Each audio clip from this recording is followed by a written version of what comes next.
Hello, good evening. So ಇವಾಗ registration ಆದಮೇಲೆ so 2000ನ ಯಾವ ಥರ ಡೆಪಾಸಿಟ್ ಮಾಡೋದು ಯುವ ಸ್ಫೂರ್ತಿ ವೆಂಚರ್ಸ್ ಪ್ರೈವೇಟ್ ಲಿಮಿಟೆಡ್ ಕಂಪ್ನಿಯಲ್ಲಿ ಅದನ್ನು ಹೇಳ್ಕೊಡ್ತಾ ಇದ್ದೀನಿ. ನೋಡ್ಕೊಳ್ಳಿ. ಇಲ್ಲಿ ನೀವು ಲಾಗಿನ್ ಆದ ತಕ್ಷಣ ಇಲ್ಲಿ ಒಂದು ಸ್ಕ್ರೀನ್ ಕಾಣಿಸ್ತಾ ಇದೆ ನಿಮಗೆ, ಡೆಪಾಸಿಟ್ ನೌ ಅಂತ. ಸೊ ಇಲ್ಲಿ ಫಸ್ಟ್ ಡೆಪಾಸಿಟ್ ಮಾಡಬೇಕು. ಸೊ ಈ QR ಕೋಡ್ನ ಸ್ಕ್ರೀನ್ಶಾಟ್ ತೊಗೊಳ್ಬೇಕು. ನಂತರ ಫೋನ್ಪೇಗೆ ಹೋಗಿ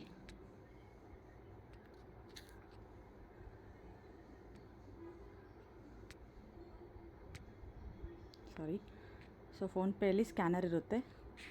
ಸೊ ಇಲ್ಲಿ ಗ್ಯಾಲರಿಯಲ್ಲಿರುತ್ತೆ. ಗ್ಯಾಲರಿಗೆ ಹೋಗಿಬಿಟ್ಟು ಆ ಸ್ಕ್ರೀನ್ಶಾಟ್ ಇದೆಯಲ್ಲ ಅದನ್ನು ನಾವು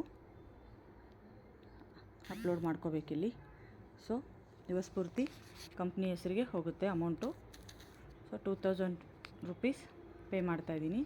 ಸೊ ಪೇ ಮಾಡಿಬಿಟ್ಟು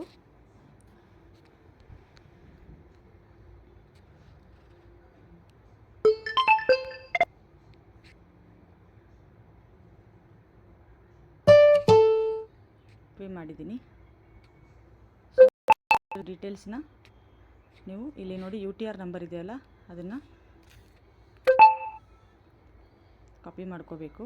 ಸೊ ಫಂಡ್ ರಿಕ್ವೆಸ್ಟಲ್ಲಿ ಹೋಗಿಬಿಟ್ಟು ಮೋಡ್ ಏನು ಮಾಡಿದ್ದೀನಿ ನಾನು, UPI ಮಾಡಿದ್ದೀನಿ. ಸೊ ಅಮೌಂಟ್ ಎಷ್ಟು ಹಾಕಿದ್ದೀನಿ, ಸೊ 2000 ಹಾಕಿದ್ದೀನಿ. ಸೊ ಎಂಟ್ರೆನ್ಸ್ ಟ್ರಾನ್ಸಾಕ್ಷನ್ ನಂಬರ್ ಇದೆ. ಸೊ ಇಲ್ಲಿ ನೋಡಿ, ನಿಮ್ಮ ಫೋನ್ಪೇಯಲ್ಲಿ ಟ್ರಾನ್ಸಾಕ್ಷನ್ ನಂಬರ್ ಇದೆ, ಅದನ್ನು ಕಾಪಿ, ಇಲ್ಲಿ ಚಿಕ್ಕ ಚಿಕ್ಕ ಡಬ್ಬ ಇದೆಯಲ್ಲ ಅದನ್ನು ಕ್ಲಿಕ್ ಮಾಡಿದರೆ ಕಾಪಿ ಆಗುತ್ತೆ. ಅದನ್ನು ಬಂದುಬಿಟ್ಟು ಲಾಂಗ್ ಪ್ರೆಸ್ ಮಾಡಿದರೆ ಪೇಸ್ಟ್ ಆಗುತ್ತೆ.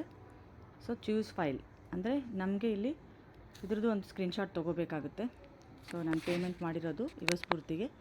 ಸೊ ಅದರದ್ದು ಒಂದು ಸ್ಕ್ರೀನ್ಶಾಟ್ ಬೇಕಾಗುತ್ತೆ. ಸೊ ಅದನ್ನು ಕೂಡ ನಾನು ಗ್ಯಾಲರಿ ಮುಖಾಂತರನೇ ಹಾಕ್ತಾಯಿದ್ದೀನಿ. ನೋಡಿ ಇಲ್ಲಿ ಬಂತು. ಸೊ ಅದನ್ನು ಸೆಟ್ ಮಾಡ್ಕೊಳ್ಳಿ. So save, are you sure ಅಂದರೆ ಓಕೆ ಅಂತ ಕೊಡಿ. So done. ಇಲ್ಲಿ ನಿಮಗೆ ಫಂಡು ರಿಕ್ವೆಸ್ಟ್ ಆಯಿತು. ಇದು ನೀವು ಡೆಪಾಸಿಟ್ ಮಾಡುವಂಥ ಒಂದು ಚಿಕ್ಕ ವಿಡಿಯೋ ಆಫ್ಟರ್ ರಿಜಿಸ್ಟ್ರೇಷನ್.